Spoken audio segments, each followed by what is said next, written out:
Graça e paz, meus irmãos, boa noite mais uma vez.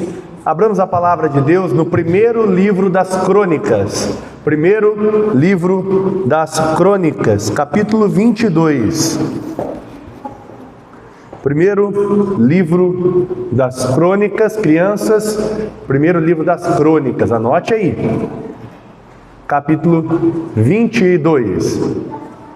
Farei a leitura dos versos de 1 a 5. O presbítero Emerson falou sobre o livro de Esdras, né? Então, se nós acompanharmos o desenvolvimento das pregações, livro por livro, fica mais fácil da gente lembrar. Então, o primeiro livro das Crônicas vem depois de segundo livro dos Reis. É o que nós tivemos, ou melhor, vocês tiveram o prazer de ouvir por meio do servo do Senhor presbítero Eduardo. Então é só lembrar do último livro e galgar um livro para frente aí. Primeiro livro das Crônicas, capítulo 22, verso 1 a 5. 22.1 a 5, crianças. Legal, gente, é olhar depois no caderninho das crianças e perceber que as nossas crianças, na sua maioria, tá bom? Tem permanecido nos cultos, porque tem anotado todas as referências de sermão. Então veja que privilégio. Depois, pai, mãe, olha no caderninho do seu filho, da sua filha, só para você ter a alegria no seu coração de ver que o seu filho e a sua filha têm prestado atenção, tá bom? 1 Crônicas 22, 1 a 5, assim diz a palavra de Deus. Disse Davi: aqui se levantará a casa do Senhor Deus e o altar do holocausto para Israel. Deu ordem Davi para que fossem ajuntados os estrangeiros que estavam na terra de Israel, e encarregou pedreiros que preparassem pedras de cantaria para se edificar a casa de Deus. Aparelhou Davi ferro em abundância para os pregos das folhas das portas e para as junturas, como também bronze em abundância, que nem foi pesado. Madeira de cedro sem conta, porque os sidônios e os tírios a traziam a Davi em grande quantidade. Pois dizia Davi: Salomão meu filho ainda é moço e tenro, e a casa que se há de edificar para o Senhor deve ser sobremodo magnificente, para o nome e glória em todas as terras. Providenciarei, pois, para ela o necessário. Assim o preparou Davi em abundância antes de sua morte. Até aqui a leitura da palavra de Deus. Vamos orar mais uma vez, pedir que Deus clareie o nosso entendimento acerca do ensino da palavra dele. Oremos. Nosso Senhor Deus, o mesmo Deus de Davi, o mesmo Deus de Abraão, aquele que se revelou a Deus aos pais pelos profetas, que no passado falou por meio deles, mas hoje fala conosco por meio do seu Filho, Jesus Cristo, a quem constituiu herdeiro de todas as coisas, a quem fizeste por meio dele todas as coisas. Deus, nós te louvamos porque ouvimos a tua voz a partir da leitura da tua palavra. Por isso, ó Deus, ao ouvi-la, nos ensine. Fale ao nosso coração o que o Senhor deseja de nós. Fale ao teu povo, ó Deus, o que o Senhor espera que entendamos hoje. Ajuda-nos, ó Deus, a trabalhar, a servir para o Senhor e ao Senhor, no nome de Cristo, o teu servo, o teu Filho, o nosso Senhor e Salvador, é que oramos. Amém.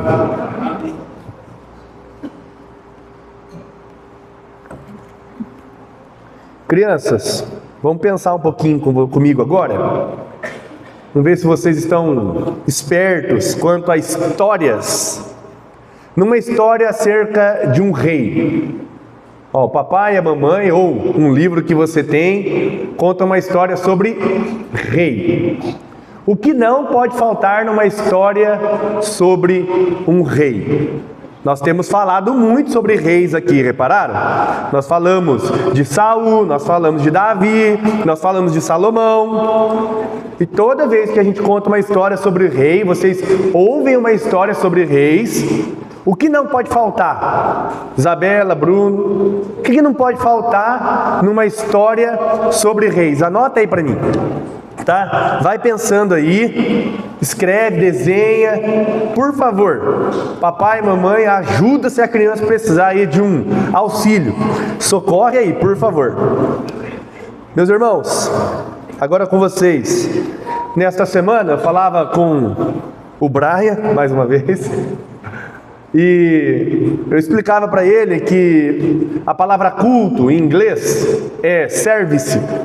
Se você estudou um pouquinho de inglês, você sabe que a palavra culto em inglês é service. E service significa serviço, significa trabalho.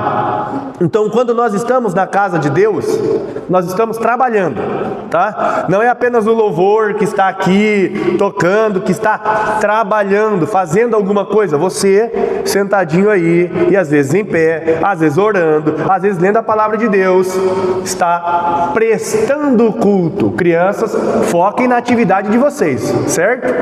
Crianças, vocês precisam dizer para mim o que precisa ter numa história sobre reis. Mas adultos, voltando aqui, prestar culto é trabalhar, é servir a Deus. E quando nós estamos aqui na casa de Deus, nós devemos ter isso em mente. Você pode pensar num monte de coisa, tá? Não é proibido você pensar em coisas durante o culto, mas que em todas essas coisas você pense assim, ó. Igual o presbítero Emerson falou, nós temos orado no carro, nós temos orado pelas pessoas, na casa das pessoas. Meus irmãos, se você está aqui, tudo que você faz aqui deve ser visto como um serviço a Deus. Seja a sua oração, seja o seu louvor, seja a sua adoração, o seu falar com Deus, a sua comunhão com os irmãos. Tudo é para servir a Deus. Nós fomos chamados para servir. Você não está aqui para consumir, para assistir. Você está aqui para servir a Deus. E é por isso que eu quero mostrar para vocês que no livro das Crônicas, primeiro livro das Crônicas, nós somos chamados a servir. E servir aonde? Servir na casa de Deus, no templo de Deus, no tabernáculo de Deus. Quero mostrar para vocês rapidamente algumas divisões do livro da primeira Crônicas. Primeiro, do capítulo 1 ao capítulo 9, nós vemos genealogia. Dá uma folhada na sua Bíblia aí, tenha medo não, ela não vai te morder, tá? Do capítulo 1 ao capítulo 9. Gente, é só genealogia. Você prestou atenção nisso?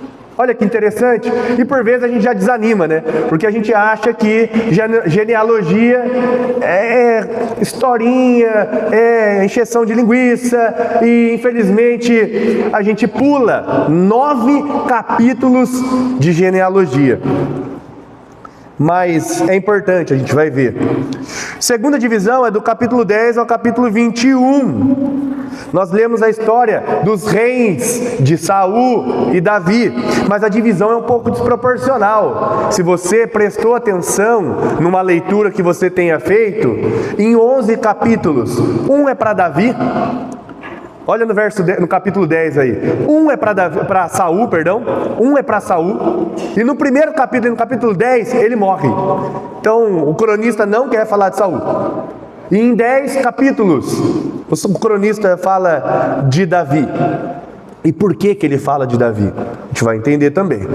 Na terceira divisão, capítulo 22 ao capítulo 27, nós lemos instruções de Davi acerca do templo de Deus. São 7 capítulos mais ou menos, só de instrução acerca do templo de Deus. Como funcionaria, quem faria o quê. Você quer aprender a cultuar a Deus como um judeu? Leia esses capítulos. Tá bom? E por fim, os dois últimos capítulos, capítulo 28 e capítulo 29, é o último bloco que fala do reinado de Salomão. Meus irmãos, por que essas divisões? Para mostrar para vocês que em todos os momentos, em todas as divisões, isso merece uma leitura atenta, uma dedicação maior à leitura da palavra de Deus, como nós falamos hoje pela manhã. Nós precisamos desse conhecimento. Ou seja, em todas essas divisões, o cronista está falando do templo de Deus, da casa de Deus. Vai lá no capítulo 9, por favor. Vai lá no capítulo 9, verso 11. Dá uma olhadinha no verso 11, do capítulo 9.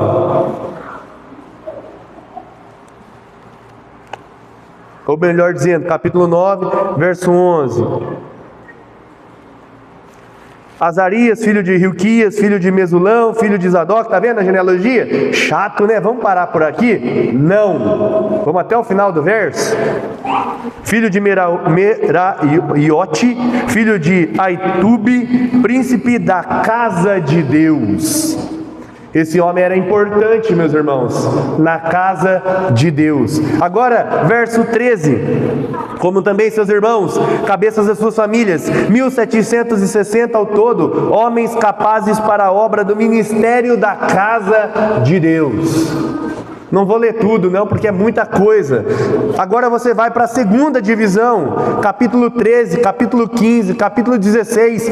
Todos eles falam da mesma coisa, do esforço de Davi em trazer a arca de Deus para Jerusalém, para o templo de Deus. Por que isso, meu irmão? Porque a arca representava a presença de Deus. Dá uma olhada no capítulo 17, verso 1 e verso 2. Diz assim: sucedeu que, habitando Davi em sua própria casa, disse ao profeta Natã: eis que moro em casa de cedros, mas a arca da aliança do Senhor se acha numa tenda. Então Natã disse a Davi: faze tudo quando está no coração, porque Deus é contigo. Meus irmãos, é neste exato momento que Davi, preocupado com a arca do Senhor, a arca da aliança, ele quer construir um templo para Deus. Ele está dizendo: eu não posso morar numa casa tão bonita, tão grandiosa, enquanto Deus mora num tabernáculo, numa tenda. Olha a palavra, não é nem tabernáculo, que é mais chique, é mais bonito, né? Ele mora numa tenda. É como se Deus estivesse, e ele estava mesmo, acampando. Meus irmãos, a terceira divisão, mais uma vez, ela fala apenas do templo de Deus, o templo de Deus, o templo de Deus. O tempo inteiro falando do templo de Deus. E é o texto, um dos textos que nós trataremos desta noite. E por fim, na última divisão, que inicia no capítulo 28, olha no verso 6, rapidinho aí. 28, 6. E me disse, quem disse? Deus disse: teu filho Salomão é quem edificará a minha casa e os meus átrios, porque eu escolhi para filho, e eu lhe serei por pai. Lembra Hebreus, Douglas, essa declaração. Meus irmãos, o que eu quero que vocês entendam aqui é que o tempo inteiro Deus está preocupado com o templo, no primeiro livro das Crônicas. O que eu quero que vocês entendam que a nossa maior preocupação deve ser servir na casa de Deus. Este é o assunto do sermão de hoje. Por isso o tema da mensagem, crianças, o tema da mensagem, anote aí. O tema da mensagem é: trabalhe para o Senhor Deus. Trabalhe para o Senhor Deus. Ajude o seu filho, a sua filha a anotar este tema. Por isso eu quero lembrar às crianças que aquele desenho que eu pedi para vocês, o que não pode faltar numa história sobre reis. Não pode faltar uma casa. Não pode faltar um castelo. Não pode faltar servos trabalhando nessa casa, nesse castelo. Por isso, crianças, façam um castelo. Façam pessoas trabalhando nesse castelo. E diga para mim, escreva por favor no seu caderno, o que essas pessoas, esses servos fazem. Meus irmãos, a partir dessa afirmação, trabalhe para o Senhor Deus, é o tema dessa mensagem. Primeiramente, nós trabalhamos para o Senhor Deus, para que Ele seja adorado onde nós estamos. Veja o verso 1, mais uma vez. Disse Davi: aqui se levantará a casa do Senhor Deus e o altar do holocausto. Verso 1 está nos dizendo: trabalhar para o Senhor. Trabalhar para o Senhor é adorar a Deus onde nós estamos. Por que essa informação é importante? Porque nós devemos trabalhar para Deus para que Ele seja adorado. Meus irmãos, olhem rapidamente para o capítulo 21. O capítulo 21 inicia assim: então Satanás se levantou contra Israel. Estava tranquilo onde Davi morava? Estava tranquilo onde ele estava? Satanás se levantou e incitou a Davi a levantar um censo onde? Em Israel, onde ele morava, onde ele era rei. Meus irmãos, precisamos servir a Deus onde nós estamos. Porque Satanás se levanta para atrapalhar exatamente onde nós estamos. Satanás se levanta dentro da igreja, Satanás se levanta dentro do nosso lar, Satanás se levanta dentro do nosso trabalho, da nossa cidade, do nosso país, para que nós façamos o que não é agradável a Deus. Olhe por favor no verso 7. Davi ouviu Satanás e olha o que aconteceu. Verso 7 diz, do capítulo 21: tudo isto desagradou a Deus, pelo que Deus feriu a Israel. Meus irmãos, precisamos servir a Deus onde estamos, para que Deus seja adorado, não para que Deus seja desagradado, não para que Deus seja ofendido, não para que Deus seja desobedecido. Se estamos aqui, agora, é para servir a Deus. Se daqui a pouco, daqui meia hora, você sair daqui, é para você servir a Deus. Se amanhã você estiver em Sinop, é para servir a Deus. Se na terça-feira você não conseguir vir, quarta-feira, quinta-feira, não importa, onde você estiver, sirva a Deus. É por isso, meus irmãos, que ao olharmos para o capítulo 21, vemos que Davi reconhece, dá uma olhadinha no verso 8, do capítulo 21. Então disse Davi a Deus: muito pequei em fazer tal coisa. Que tal coisa? O censo. Vocês acham mesmo que o censo desagradou a Deus? Vocês acham mesmo que o fato de Eva comer a fruta desagradou a Deus? Vocês acham que o fato de Elias fugir, se sentir triste porque Jezabel estava atrás dele, desagradou a Deus? Meus irmãos, desagradamos a Deus quando nós pecamos ouvindo Satanás. Você não está apenas dando vazão à sua carne, claro que está, mas não apenas. Claro que você está sendo influenciado pelo mundo, mas não apenas isso. Você está dando ouvidos a Satanás. E a melhor maneira de nós não darmos ouvidos a Satanás é servindo a Deus, para que Ele seja adorado. Quando você pensar em falar aquela bobeira, quando você pensar em fazer aquela coisa que não se deve fazer, lembre que para você não pecar ouvindo Satanás, você deve adorar a Deus, servindo a Deus. Servindo a Deus. E meus irmãos, nós servimos a Deus quando estamos na casa de Deus, quando entendemos que tudo que nós fazemos é para a glória de Deus. Deus é adorado, ou deve ser adorado, onde nós estamos. A pergunta que fica é: você tem adorado a Deus na igreja?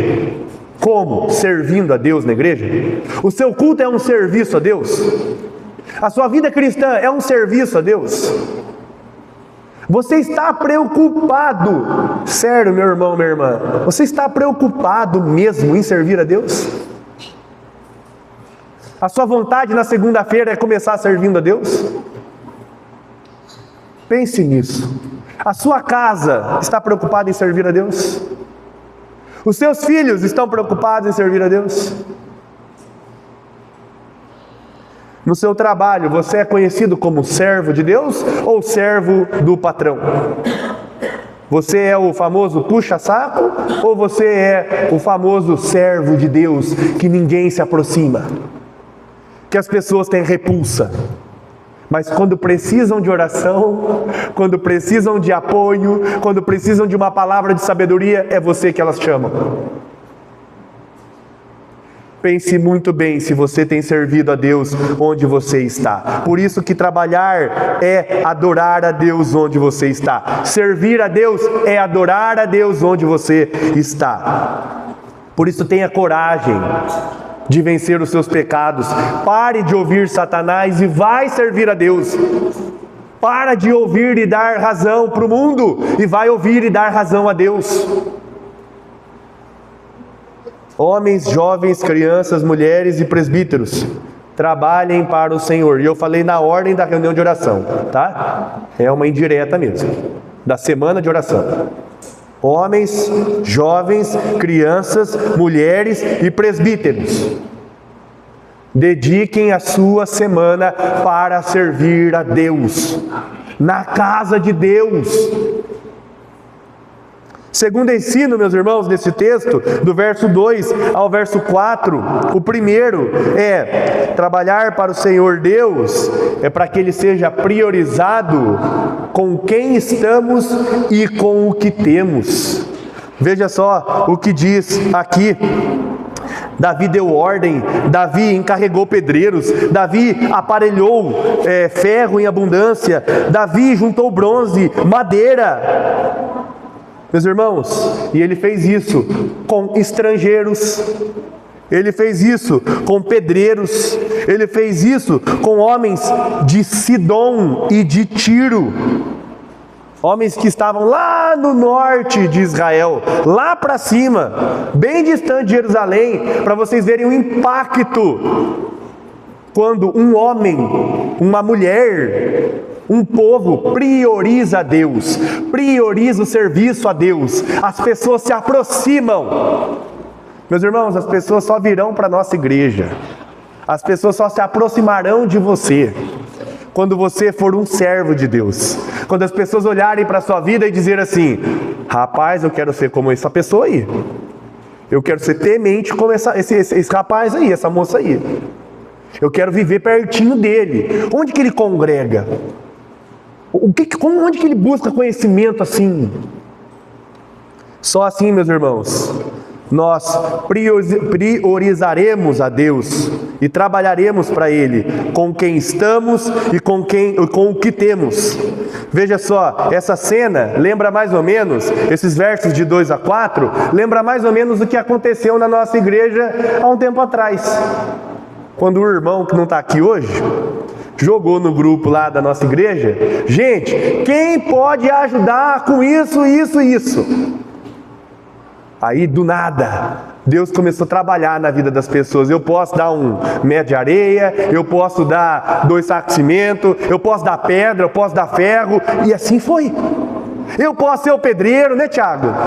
Eu posso ser o cara que vai alinhar as coisas aqui, limpar. Eu posso ser a pessoa que vai lá no depósito de construção para fazer a verificação dos itens. Meus irmãos, quando nós trabalhamos para Deus, nós mobilizamos as pessoas ao nosso redor. Não apenas isso, nós investimos tudo o que nós podemos investir. Pense nisso. A obra ainda não acabou. Ainda tem coisa para fazer. O templo ainda não está finalizado.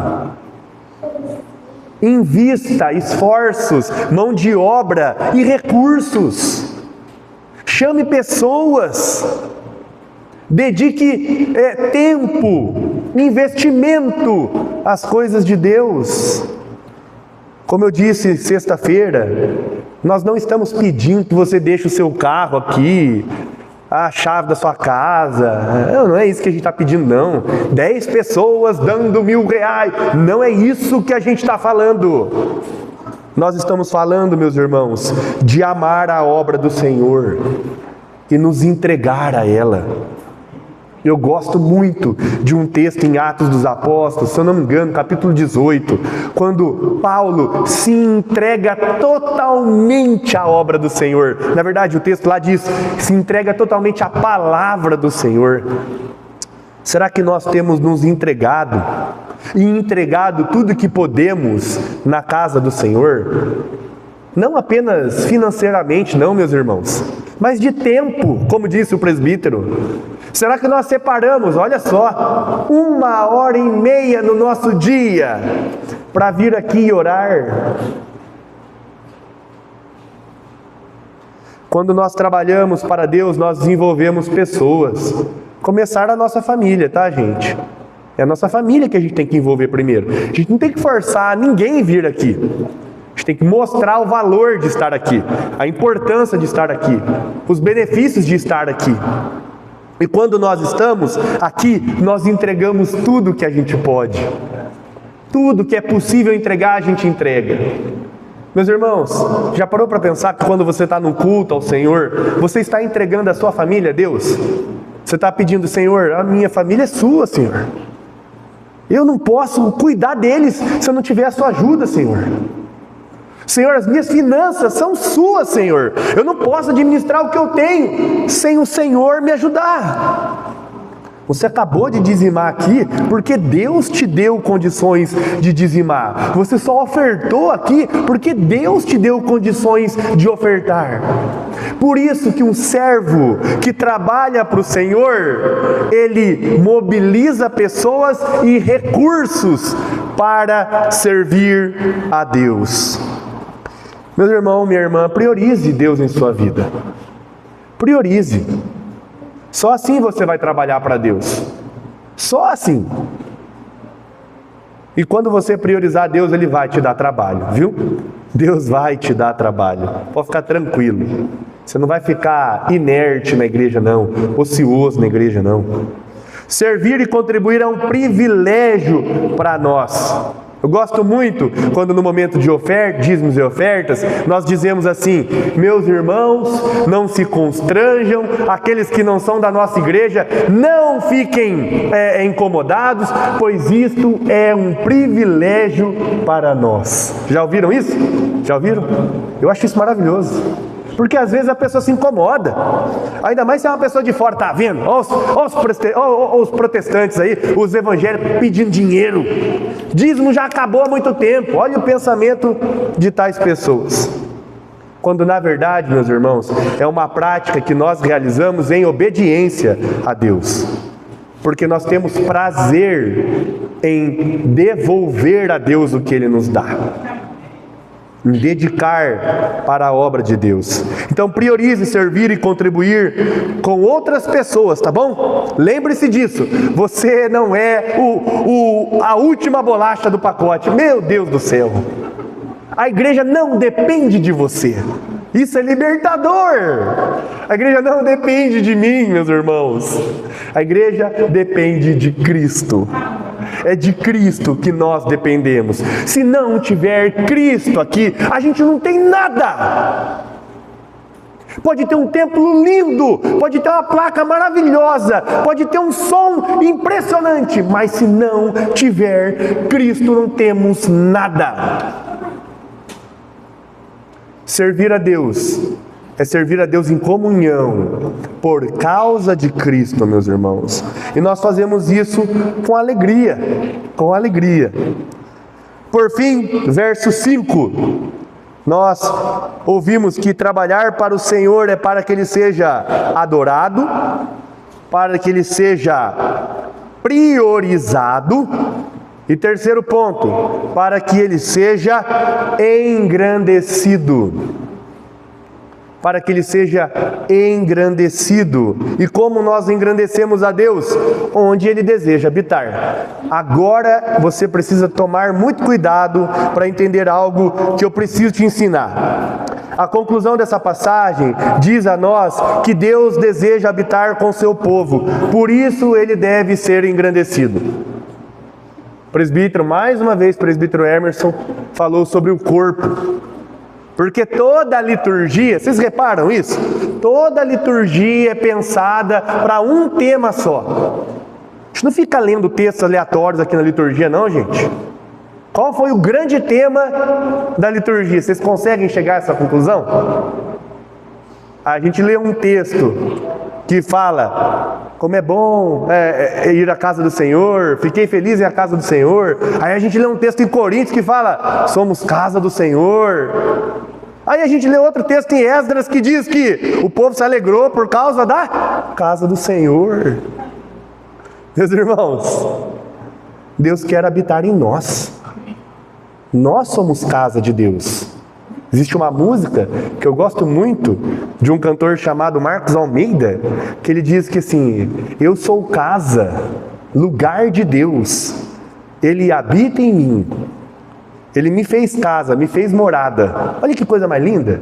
E ele fica repetindo isso, para ver se entra na minha e na sua cabeça, de que o texto, por mais que esteja falando de um templo físico, de uma casa física, ele está apontando para um templo, uma casa muito maior. Muito maior. Veja que interessante. Veja se você consegue perceber a relação desse verso final com uma história muito conhecida. Primeiro, Davi, ele é um pai que ama o seu filho. O verso diz, pois dizia Davi, Salomão, meu filho, ainda é moço, enterro. Isso está dizendo, meu filho ainda é pequeno, mas eu me importo com meu filho. Eu amo meu filho. Então Davi é um pai amoroso. Mas Davi dá uma responsabilidade para o seu filho, para Salomão. Ele continua dizendo, e a casa que se há de edificar para o Senhor deve ser sobremodo magnificente, para o nome e glória de todas as terras. Ou seja, Salomão tem responsabilidade aqui. Ele é pequeno, mas ele tem responsabilidade. Ele vai construir uma grande casa para Deus. Então a gente tem um pai amoroso que dá uma tarefa para o seu filho, que ainda não realizou, mas ele dá uma tarefa para o seu filho. E qual é o objetivo? É o objetivo de que essa casa seja conhecida por todas as terras. Meus irmãos, para que o nome e a glória de Deus seja conhecido entre todos os povos. Essa história, esse verso, te lembra alguma coisa? Um pai amoroso, um filho obediente e a proclamação da glória de Deus. O que isso te lembra? Deus Pai mandando Jesus Cristo para fazer de nós um povo em toda a terra. Este verso final aponta-nos para o trabalho de Deus, meus irmãos. Aponta para a casa que Deus quer fazer. O tabernáculo eterno de Deus, não apenas o terreno, não apenas o material. Por isso que eu quero que os irmãos entendam que este trabalho é o trabalho de Deus por meio de Cristo em nossa vida para nos fazer casa de Deus. E quando nós entendemos isso, nós, meus irmãos, engrandecemos a Deus. Porque nós não estamos limitados a 4 paredes. Nós somos igreja onde quer que estivermos. Mas para isso, nós precisamos exaltar a Deus. Nós precisamos fazer com que as pessoas engrandeçam a Deus por meio do nosso testemunho como povo, como casa de Deus. Caso contrário, as pessoas olharão para nós como nosso Senhor Jesus olhou para os judeus fariseus e disse: são sepulcros caídos. São lindos por fora, mas mortos, podres por dentro. Foi isso que Jesus fez na sua vida? Te transformou num cemitério? Ou Ele te deu vida? Ele te fez povo de Deus? Ou Ele te fez prédio bonito? Meus irmãos, trabalhe para o Senhor Deus, para que Ele seja engrandecido onde Ele quer habitar. E onde Ele quer habitar, meu irmão, minha irmã? Em você. Se você crê em Jesus Cristo, se você recebeu Jesus Cristo como seu Senhor e Salvador, como o dono da casa, o Espírito Santo habita em você. Agora, se você ainda não tomou essa decisão, se você ainda não entendeu que você não está alugado, você é comprado, você é construído por Deus, você pertence. Lembra do texto de Pedro? 2 Pedro, ou melhor dizendo, 1 Pedro 2, que diz que nós somos propriedade exclusiva de Deus.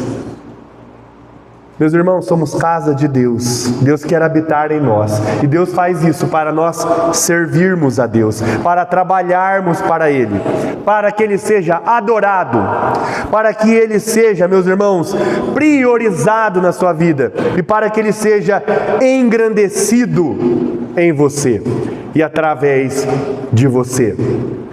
Que Deus nos abençoe, meus irmãos. Que Deus nos ajude a partir de amanhã, olha só a oportunidade que você tem. A partir de amanhã, servir a Deus, na casa de Deus, como casa de Deus. Oremos. Senhor nosso Deus, eterno Pai, nós te louvamos e agradecemos porque não pertencemos a nós mesmos. Não somos do nosso cônjuge, não somos dos nossos pais, dos nossos filhos, não pertencemos, ó Deus, a uma nação terrena, não somos propriedade de governo, de homens, não, Senhor, somos do Senhor, pertencemos a Ti, somos casa edificada pelo Senhor, como disse o apóstolo Pedro, somos pedras que vivem. Ó Deus, louvado seja o Senhor, bendito seja o nosso Deus e Pai, na pessoa do nosso Senhor e Salvador Jesus Cristo, do qual nos concede comunhão pelo Teu Santo Espírito. Tudo isso porque somos um, como o Senhor e o Teu Filho e o Teu Espírito são. Ó Deus, em nome de Jesus, ajuda-nos a Te servir, ajuda-nos a trabalhar para o Senhor, para que o Teu nome, Senhor, a Tua glória, seja adorada, seja priorizada e seja, ó Deus, engrandecida por meio da nossa vida, Senhor. Servos do Senhor, neste grande templo, como as crianças aprenderam, este belo castelo, do qual nós somos os servos, sacerdotes do Senhor. Assim oramos, ó Pai, e te agradecemos, no nome santo do Teu Filho Jesus Cristo. Amém. Meus irmãos, fiquemos em pé para receber a bênção do Senhor.